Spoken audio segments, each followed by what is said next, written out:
Hello, hello. Happy Two Truths and a Lie Day. Pulling up this image right here. Go. Uh, give a couple minutes for people to come in, so I'm going to chit chat at you about life. If you're watching the replay, you're going to be seeing this beginning part. So if you were watching the replay, please comment below replay, and then I will say hello to people as they how's everybody doing? How's everybody's New Year's? How was your Hallow Thanksgiving Eve? Your holidays in general. Why do I hear myself talking? That's why. X that away. Okay. I had Instagram pulled up on another tab. Like, I do not want to hear that. Our holiday was good. We did a whole bunch of nothing. We pretty much hibernated. And the food generally increased in density and caloric quantity. And it was actually amazing. We really had a nice time just relaxing and being together, and not doing a whole bunch of anything. We didn't travel. We did go skiing like one day in the beginning of the Christmas break, but the kids had off for 2 whole weeks and we were actually fine. I thought we were going to do all these activities. I thought we were going to be so active, and we were not at all. I worked, kids chilled, played with friends, read a lot of books, did a couple of day trip activities, but really not a lot. So we just relaxed a lot, had New Year, and now I am just so ready to be back in a routine. But it takes time, right? I mean, I'm noticing. I had this conversation with myself yesterday that had to remind myself, like, do a little better every day. You don't have to do 100% of your normal routine every single day, starting on day one. A little better every day. And I mean, I wasn't feeling great. I think there's a lot of sicknesses going around, so I wasn't feeling great in the beginning of this week either. So that was compounding me not feeling like I was able to get my steps in, get my workout in, and get the right intensity in and meet my, calorie needs for the day. Like I wasn't firing on all cylinders, but you do a little bit better every single day and you will get back, as long as you keep leveling that bar up, you will get back to, a better spot and where you feel like you're more in routine. So it'll come, give it time. If you are here live, please say hello. Please say hi. We're doing Two Truths and a Lie today. I'm excited to be back with Two Truths and a Lie. I think we took a break last week. So I'm excited to be back. This is one of my favorite things to do with you guys. We got some things upcoming. Just want to give you a heads up. We're doing a new Free Coffee Friday challenge next week. We skipped it this week. We've had some really low turnout. So I posted a poll in the Facebook group, the Team Strength Facebook group, asking you guys, do you still want to do Free Coffee Friday? Because I put effort into it, obviously, and then I put money into it because I buy somebody a coffee on Friday, and I don't want to keep buying the same person a coffee over and over again. So we need participation in order to make it something fun. The macro tracking challenge went really well. There's a lot of people that really utilized that. So that was great. But we're going to do a new Free Coffee Friday challenge next week. I will post the poll this week and we can get back to that. And maybe everybody can get back into a routine of holding themselves accountable for all the fun things we do at Free Coffee Friday. We do sleep challenges and step challenges and, high protein breakfast challenges. And we always vote on it every week. So keep an eye on the polls, because the way that we choose the Free Coffee Friday is based on you guys and what you vote for. We also are going to have a referral challenge coming up. So I will keep you guys updated about that. But essentially, it's going to be a cash prize for inviting people to our Facebook group. That's it. Easy peasy. So keep your eyes out for that, because that's going to be easy money in your pocket, just for bringing new faces and eyeballs into our Facebook group so we can help expand our community. So I'm focusing on getting those things in order. So let's get into it. If you're here live, please say hello. I would love to hear from you, how you're doing, what you're up to, how was your holiday, all that good stuff. But I'm going to jump into Two Truths and a Lie. All right, so we're talking about muscle growth. So let's go over the Two Truths and a Lie options. I'm not going to reveal the lie yet. I'm going to go through the study first, and then we'll kind of discover the lie together. Okay, so let's go through these. So number one, generally speaking, you only need about 100 to 200 calories above maintenance in order to build muscle. And I want to clarify, this is with resistance training. So this is all assuming that somebody is resistance training. You generally only need about 100 or 200 calories above maintenance in order to build muscle. And anything beyond that is going to accumulate extra body fat, not extra muscle. That's number one. Number two is that increasing your calories above your maintenance is a great way to help increase muscle mass and strength. We know that's true because it just is, but also 1 and 3 are the ones that contradict each other. So one of those two must be the lie. So number 3 is, generally speaking, the higher your calories are, the more muscle you'll build. So even if you add a little extra body fat, you will also be adding muscle in the process as well. So you can continuously increase your calories far above maintenance. And even if you do accumulate extra body fat, you will also be accumulating extra muscle. So it might be worth it. Which one of those two is a lie? Well, let's go through this quick study, right? And you guys know whenever I share a study, I do not go into too deep of detail. So I try to give you just enough to give you like some scientific backing. I lost you. I mean, I didn't lose you. You still see me, but I can't see you because I X'd out of my window. I try to give you just enough information to feel like you're involved in the scientificness of it without having it be too much. So let me minimize this a little bit so I can see myself. Okay, so this is a study that was done, and I want to tell you that there's actually lots of studies on this in general. Okay, so what we have here is a study where they took resistance trained individuals. Now, this was called dirty bulking. So the general idea of bulking is adding calories in order to increase muscle mass, right? That is what bulking is. It's adding calories, increasing calories. And there's two terms for bulking. There's lean bulking, quote unquote, and dirty bulking. The idea of dirty bulking is just eating a shit ton of food, right? There's no real rhyme or reason. Maybe you're paying attention to protein, but overall you're just eating a lot. So we all know that we can sometimes accidentally go into dirty bulking when we think, oh, I'm going to increase calories in a surplus. And then just the feeling of being able to have more food kind of puts you into this category of just wanting to stuff your face. This can be accidental dirty bulking. Lean bulking doesn't really have much to do with leanness. And actually it kind of does. We'll go through this story, but this study, but lean bulking is the idea that you are actually paying very close attention to your calories and your macro breakdown.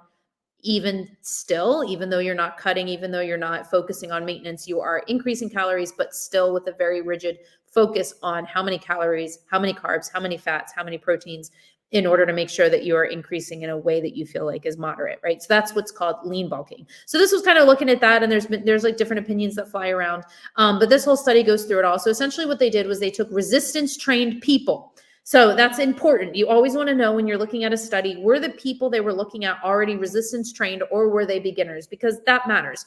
A beginner is going to have a different response to exercise stimulus and nutrition stimulus and partitioning, et cetera, than somebody who already is resistance training experienced. So these people all had at least 1 year of consistent resistance training. The other thing that is good about this study is that they spent time with this group of people, which were all young males, which is very common. But they spent time with this entire group of people, making sure that they found their maintenance. So they were already tracking, they were already resistance training, and they were already working to finding what their maintenance calories were. Now, what are maintenance calories? It's essentially how much you can eat in a day without your body weight changing. And we want to ideally find the highest number, because most people have a metabolic range, a metabolic flexibility of sorts. Some people are more metabolically flexible than others, but essentially everybody's got a range that you can eat and not gain or lose body fat. So for me, I know I can eat 1,800 calories a day and I won't gain or lose. Or I can eat up to 2,100 calories a day and I still won't gain or lose. So if my metabolic flexibility is that wide, why would I eat 1,800 when I can eat 2,100, right? So they spent time finding the top end of their metabolic range and their maintenance, right? And then what they did was they assigned them to 3 random groups. They assigned them to a 10% surplus group. They assigned some to a 20% surplus calorie bulking group, and they assigned some to a 30% calorie surplus. Okay, so some of these people were eating 10% above, which is about 100 to 200 calories more, probably more than that because they were eating more. It's probably 2 to 250 100 calories more, and then 20% and 30%. Okay. Now, here's what happened. And these results do mimic other studies that have been done on this. So this is pretty consistent with other studies' findings, okay? These were the results. And we have to go through all of the all of the boring stuff. Here we go. Okay, these were the results. So what happened was I wonder if I can go over, there we go. The group here that was eating the 10% surplus and resistance training gained about 3% muscle thickness and lost about 1.9% body fat. When we go to the 20% surplus group, they gained about 2.5% thickness, which I know seems like less than 3%, but it's negligible.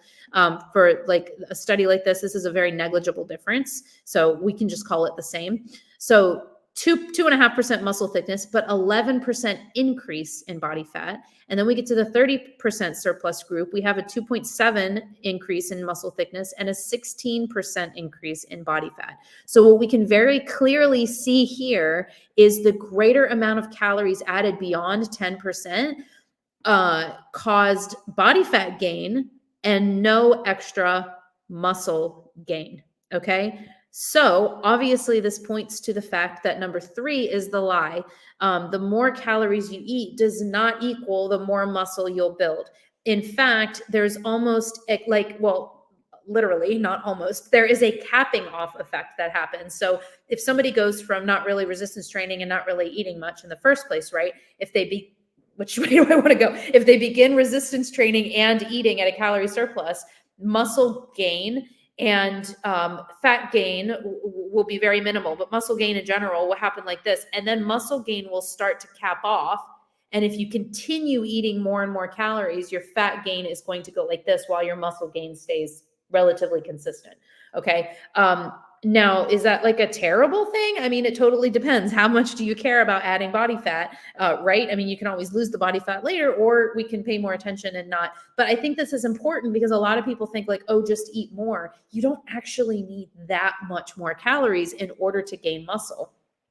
Let me stop sharing here because this is distracting me. If I can, why can't I? Oh, because my screen has moved down. Sorry, guys. I'm just like majorly confusing myself. Okay, so there is a cap off effect on this. And in general, so 10%, right? We saw that a 10% increase is about the recommended increase if you want to gain muscle. For most people in this audience, that's going to be about 100 or 200 calories more. It is not that much more. So if you have already found the top end of your maintenance, all you need to do is add on like one snack to that maintenance, and you are going to be in a surplus enough to encourage muscle building. Okay. So a surplus really should be managed as well if you want to minimize fat gains. If you guys have any questions about this, also say hi. I see more people are here and like nobody said hello and let me know that you're here. So please say hi. And if you're watching the replay, please say replay. If you have any questions or thoughts about this or anything that you feel like relates to you or something that you've noticed or anything at all, please let me know in the comments. I tend to, when I wrap this up, I wrap it up very quickly and I say bye. So if you ask questions at the very end, a lot of times I miss them. So please ask those.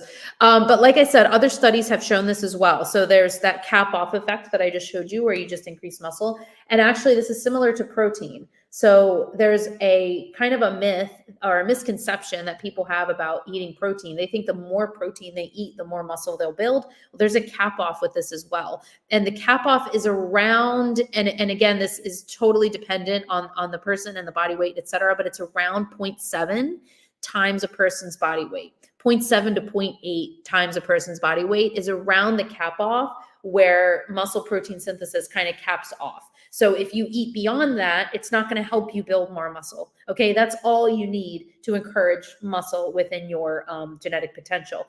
However, eating extra protein has a lot of other beneficial effects, which I have talked about in other things. So that doesn't mean that that is the most you should eat. But if we're talking purely about gaining muscle mass, hypertrophy, then that is all you need in order to encourage muscle hypertrophy. We see the same thing. We see this cap off effect.